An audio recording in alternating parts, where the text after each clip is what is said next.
கருவாட்டு குழம்பு எப்படி செய்கிறதுன்னு சொல்லிட்டு பார்த்துடலாங்களா? தட்டி வச்சிடலாங்க. நல்லெண்ணெய் ஊற்றிக்கலாங்க.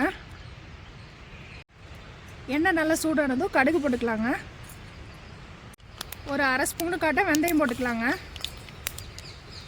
ஒரு அரை ஸ்பூனு காட்ட சீரகம் போட்டுக்கலாங்க. இப்படி அளவுக்கு சின்ன வெங்காயம் போட்டுக்கலாங்க. கொத்து கருவேப்பிலை போட்டுக்கலாங்க.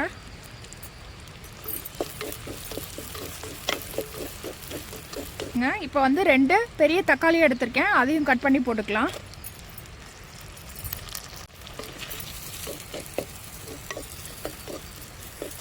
இது கூட 1 ஸ்பூன் அளவுக்கு மஞ்சத்தூள் ஆட் பண்ணிக்கலாங்க. 1 ஸ்பூன் அளவுக்கு மிளகாத்தூள் ஆட் பண்ணிக்கலாங்க. 1 ஸ்பூன் கொத்தமல்லி தூள் ஆட் பண்ணிக்கலாங்க. இப்போ இது நல்லா கலந்து விட்டுடலாங்க. தக்காளி வந்து பாதி வெந்துருச்சுங்க. இப்போ வந்து கத்திரிக்காயும் உருளைக்கிழங்கும் ஆட் பண்ணிக்கலாங்க.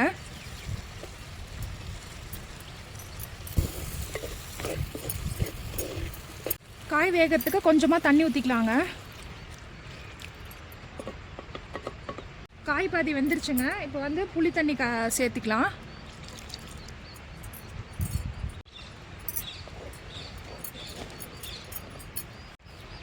புளி நல்லா கொதிச்சிருச்சுங்க. இப்போ வந்து அரை மூடி தேங்காயை வந்து அரைச்சி வச்சுருக்கேன், அதையும் சேர்த்துக்கலாம்.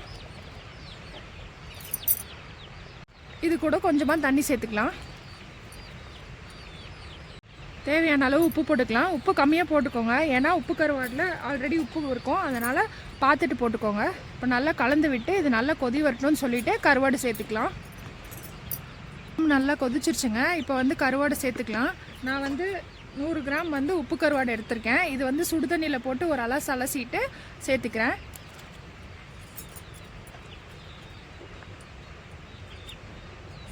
இது ஒரு 10 நிமிஷம் நல்லா கொதி வந்தால் போதும்.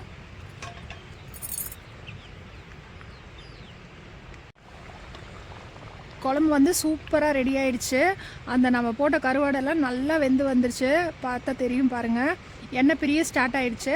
இப்போ வந்து கொத்தமல்லி தூவி இறக்கிடலாம்.